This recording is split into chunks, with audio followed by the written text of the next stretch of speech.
Troll in chief again. JD Vance warns that China and Russia want Greenland. So we've seen very strong evidence that both the Chinese and the Russians are interested in Greenland. What? Bro, what are you talking about, man? And of course they do, because Trump's made it very clear that we want Greenland. So America wanting Greenland made China and Russia want Greenland. And now JD Vance is out there being like, China and Russia want Greenland, and we need to beat them to it. This is classic Trump, honestly. Say something controversial to provoke a response, then use the response as proof that the thing you said was true.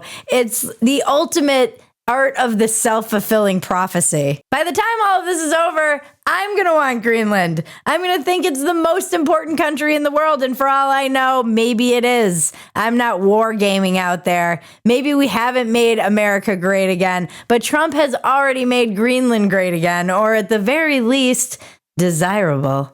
Yeah, boy. Maybe he's making Greenland great for the first time. I'm Bridget Phetasy, and this is your Dumpster Fire.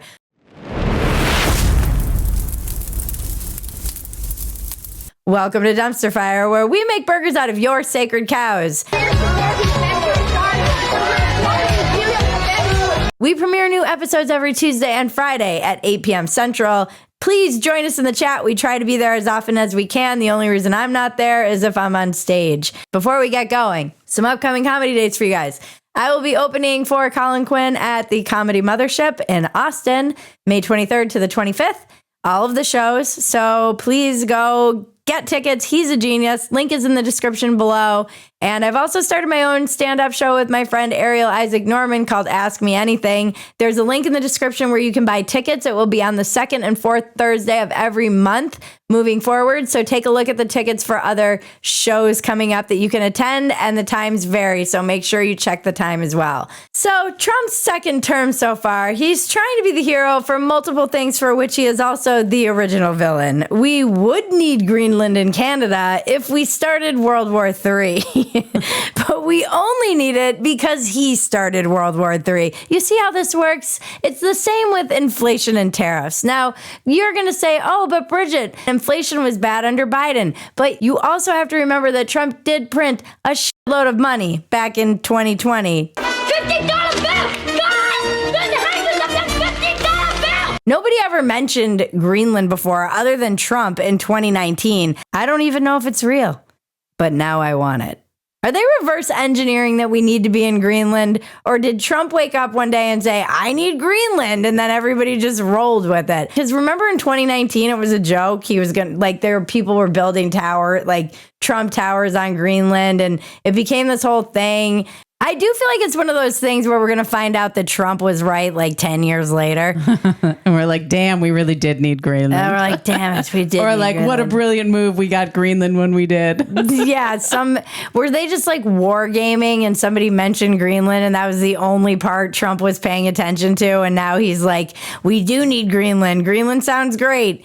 Here's how much the right has changed, though. A decade ago, they didn't believe in climate change, and now they're like, look, the Arctic Circle is melting. This is going to create new trade routes over the top of the Earth, and we're going to need that access to those trade routes. And if we control Alaska and Greenland, there is a chance that we're going to get Canada, too. I can see in a dark vision of World War III why we would need these things. Maybe they know things that I don't know. Maybe they're all just pushing for World War III so that they can, thin out the herd, keep more resources, and the bunkers are already prepared. Now you want to get nuts? Come on, let's get nuts. It's literally a protection racket on Greenland. He's like, nice country you have here, Greenland. It would be a shame if anything happened to it. China and Russia, they definitely want it. They definitely want it, and they're going to take it if we don't take it. You see how this works? You're going to need us, Greenland. You're going to need us, and you're going to want us, and you're going to regret not coming to us on your knees begging for us if you don't get our protection before you're speaking Chinese, Greenland. You see how this works? I like how Greenland's like, you don't want to mess with Greenland. And it's like, there's 57,000 people on that entire island. We already have bases there. So Greenland, I appreciate the bluster, but let's be real. We've already taken over. The whole thing is pretty corrupt, actually. He's corrupt, and seems a little bit corrupt and bonkers. But I will say, it also may turn out perfectly okay. Maybe Trump will bring balance into everything. The way they're trying to reverse engineer this, though, JD Vance was like, China and Russia, they want Greenland. It's like, it has a very islands of mass destruction vibe to it, where you're trying to convince me that we need to invade this place or take this place because they want it, but we wanted it. No one wanted Greenland in 2018. They're trying to convince me there's a valid reason for wanting Greenland. And we're just supposed to get on board with this? Here's the thing, guys. I think we're actually going to get Greenland. Everybody get on board. Before our next segment, don't forget to like, subscribe, touch my bells and buttons, and please tell your friends about us. Please help us to reach our goal of 100,000 subscribers on YouTube, and you guys have spoken. When we hit 100,000, I will do my best Mexican weather report. You have to stick around through the ad to see the weather report, guys. Sorry. Them's the rules. Since we're talking about World War III and the ice caps melting, you should probably make sure you're in tip-top shape for the end of the world. You don't want to be going into the apocalypse not knowing what your testosterone levels are. That would be embarrassing. You want to be prepared. The best way to do that is to make your health a priority with Quest Health's line of at-home test kits. With Quest, you can purchase your own lab tests online and test for a multitude of health issues you might be concerned about, and then take those results to your doctor better armed with the information you need without having to deal with referrals or multiple doctor appointments. At questhealth.com, you can get hundreds of tests across several different categories, from allergies to heart health, hormones, sexual health, women's health tests for egg quantity, perimenopause, menopause, men's health tests for testosterone, prostate, and so much more. You're going to want to know how many eggs you have in the bunker. These are lab quality tests, the same ones you'd be given at your doctor's office. So prioritize your health and visit questhealth.com today and use the code FIRE to get 25% off and find answers to the multitude of health questions you may have. That's questhealth.com and use the code FIRE for 25% off. Now let's check the weather with Yanette Garcia. Satélite podemos apreciar este frente frío, el número ya 50, la temporada se estiman alrededor de 60, 65 frentes fríos, bueno, ya vamos en el 50 y bueno, se localiza extendido sobre el noroeste de nuestro país. Esperamos que hoy por la tarde ya se mantenga situado precisamente sobre Coahuila y Chihuahua. Esperamos que este sistema frontal comience. Thank you, Yanette. Women! Women! Women! Women! Women! Blue Origin, Jeff Bezos' space program that brings ordinary people into space. Ordinary People is doing a lot of heavy lifting there. Launched its first all-women crew on Monday. You mean rich people. It's bringing rich people into space, not ordinary people, first of all. I love how they try and position this space travel as something that all people have access to. It costs like $50 million for this stunt of his. Ordinary people. Look at those assholes over there. Ordinary fucking people. I hate them. Among the 6 crew members are Katy Perry, Gayle King, Jeff Bezos' fiance, Lauren Sanchez, whose inauguration style I've been honoring on this show, and 3 other women that aren't famous, but somehow ended up on this flight. Personally, I would have made sure Bezos and Sanchez were rock solid before I got on that spaceship. I would have been like, you and Jeff are good, right? No recent fights, like things are progressing, you're all cool. Did they get married or they're getting married? I think she's still his fiance. And some people want to know, was the pilot a guy? No, he wasn't, because it was a self-driving spacecraft. The media kept saying, oh, this is fully autonomous, but they're the crew. Calling them the crew on a fully autonomous spacecraft is like telling a kid that they're driving when they're sitting on their parents' lap. Meghan McCain was making fun of them for saying they're bringing the ass back in astronauts and makeup glam is important for the mission, and we're all still just calling them astronauts. I mean, this is my issue. We got into like a big debate in the writer's room about this because technically they are astronauts. Anyone who goes into space, news to me, is considered an astronaut, right? Bridget's outraged at this concept. It is outrageous. Calling these people astronauts is like going to a water park and calling the employee a naval engineer. And I know some people will say, yeah, but you go to space, you're an astronaut. And technically that is correct. But I do think we need to change that. They're not crew. They're passengers. They're pastronauts. That's what we need to call these space tourists. They don't get to be astronauts. Astronauts implies you studied astrophysics. It implies you know something about what you're doing if some shit goes down. I think I'm going to sing. I'm going to sing a little bit. I got to sing in space. It doesn't mean you just sit in a spaceship and didn't do shit.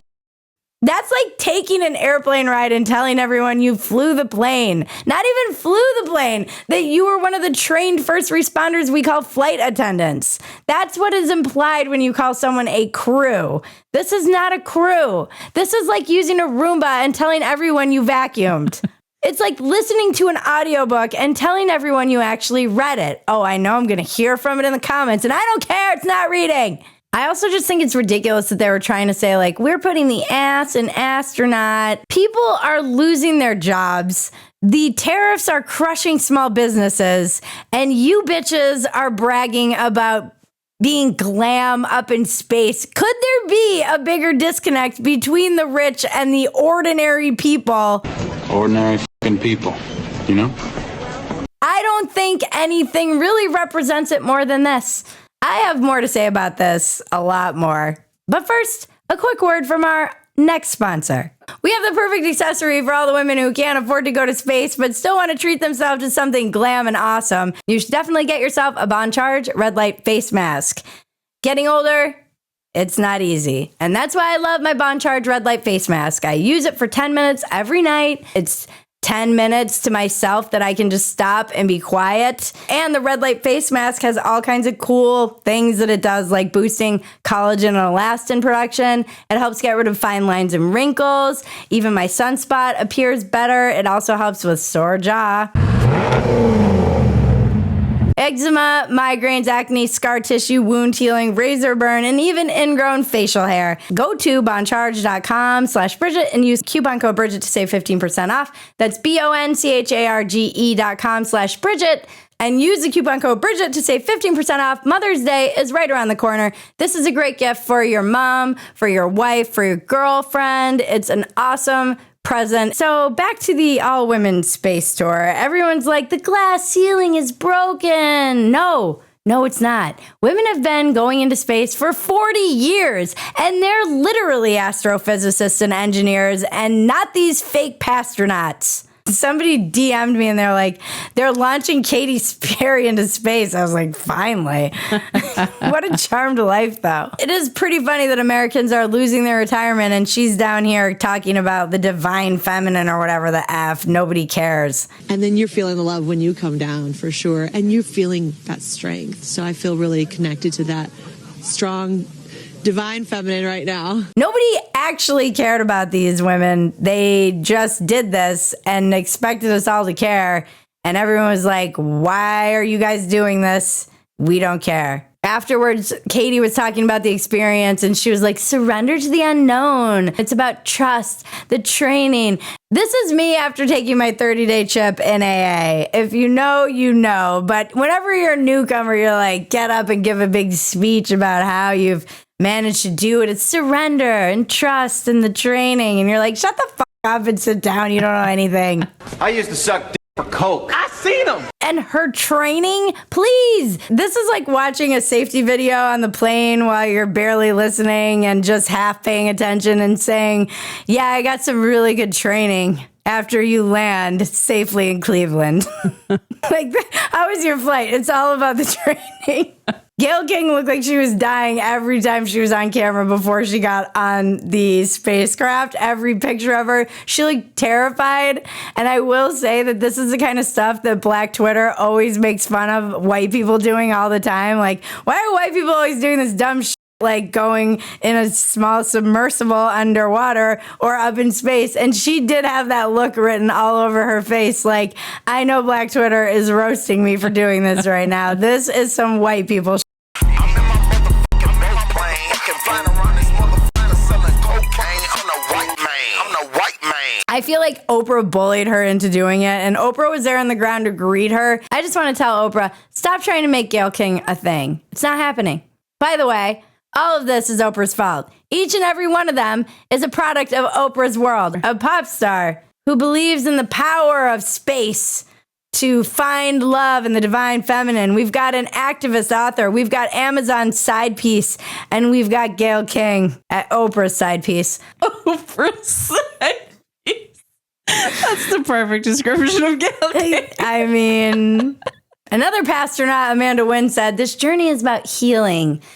I was like, healing what? Your internalized racism or something? And then we looked it up, and it's apparently the healing. It's a reference to her sexual assault. So not great. I wasn't going to make fun of that because she does a lot of good for people in that space. But what message are we sending here when you say this? You're implying that you need to go to space to heal your sexual assault? That's not great. That's not exactly something most people can afford to do. And why does space heal sexual assault of all the things? Is it just like you go up and you see the size of Earth and you look down on Earth and you're like, wow, all those people on Earth and I was the one who was raped? I'm healed. Like, I feel like I would go up there and start calculating how many people were being raped at exactly that moment and have some kind of nervous breakdown. Oh, God, Bridget. I feel like it would cause me the opposite of healing, probably like some traumatic death spiral that I go into. Like William Shatner. I mean, do you guys remember when William Shatner did this? I do, because he said the darkest ever after he got back from that trip. I don't know why anyone would want to do this after what William Shatner said. He was prepared for some kind of revelation about the harmony of the universe, and instead, it made him realize how tiny and precious Earth was and how space was super cold and Earth is very warm and nurturing. And then he had the realization that we're destroying it and all of the creatures and bugs and insects on it, and it made him feel profound grief. And his exact quote was, "My trip to space was supposed to feel like a celebration. Instead, it felt like a funeral." I mean, imagine Jeff Bezos being like, hey, we're going to get everybody up in space. This is going to be some good PR, Shatner. You've been in space before, you know, on your shows. You've traveled all over the universe. Why don't you go up there and have some great sound bites for us? And he comes back down and he's like, the Earth is dying. We're killing it. And essentially that was an open casket wake. This whole thing just reminded me of the Ben Affleck commentary on Armageddon, where he was giving zero fucks about ever working for Michael Bay again. I asked Michael why it was easier to train oil drillers to become astronauts than it was to train astronauts to become oil drillers, and he told me to shut the fuck up. I mean, I do love that movie. I love it, but he's got a pretty good point. There were a lot of plot holes in it, and the whole movie revolves around the mining instincts of Ben Affleck and Bruce Willis. Like, oh, he's just a salt of the earth guy. You can't figure out how to drill, but you can figure out how to get to space. It's like, you don't even know what happens when you turn that on. I'm a third generation driller. Been doing it all my life. There's still things I don't know. I've got drilling DNA. I come from a long line of drillers. Sure, you can figure out how to get this rocket into space and land on an asteroid, but you don't know how to drill. It is funny, like all these apocalypse movies like Deep Impact and 2012, all have some sort of secret underground fallout shelter that the elites are herded to keep them safe, and it's usually somewhere remote, somewhere like Greenland. And that must be why Trump wants to buy it. I just hope I have a ticket to that underground bunker. They're going to need entertainment down there. Phetasy News. If you love Dumpster Fire, the best thing you can do is become a paid supporter at Phetasy.com. You get the unedited version of this Dumpster Fire, and we leave a lot of inappropriate things on the cutting room floor. You also get access to everything else we're doing. Join us right here on YouTube every Tuesday and Friday night at 8 p.m. Central for a new Dumpster Fire. We do a live chat, which is always hilarious. We move Walk-Ins Welcome off this YouTube channel, so please, everyone, go subscribe to our new YouTube channel, Walk-Ins Welcome with Bridget Phetasy. There's a link in the description Thank you to everyone who helps make Dumpster Fire possible. Thank you to Quest and Boncharge for sponsoring today's episode. Thank you to our audience, subscribers, supporters. We love you. Thank you, Maggie. Thank you, Bridget. Now to cleanse your palate, the internet is glorious. Went to space with the girls and I liked it. Bad bitches on a rocket. When we land, I'm gonna kiss the ground. And that photo is gonna be my next album cover. Oh, you're Jeffrey's fiance. I did think, like, who is this bitch? This anti-gravity is putting my surgeon to shame. Such a shame Taylor Swift can't make it. I've been weighing my options, and I think that I want the kind of midlife crisis where you get to take joy rides to space, not the one where you binge baking shows to avoid the latest existential threat. Remember, life is absurd. Don't take yourself so damn seriously. Take the work seriously. Don't take yourself seriously. This has been your Dumpster Fire. I'm Bridget Phetasy. Now make me rich so I can get into the bunker in Greenland. And the unicorns dance while the world burns, world burns.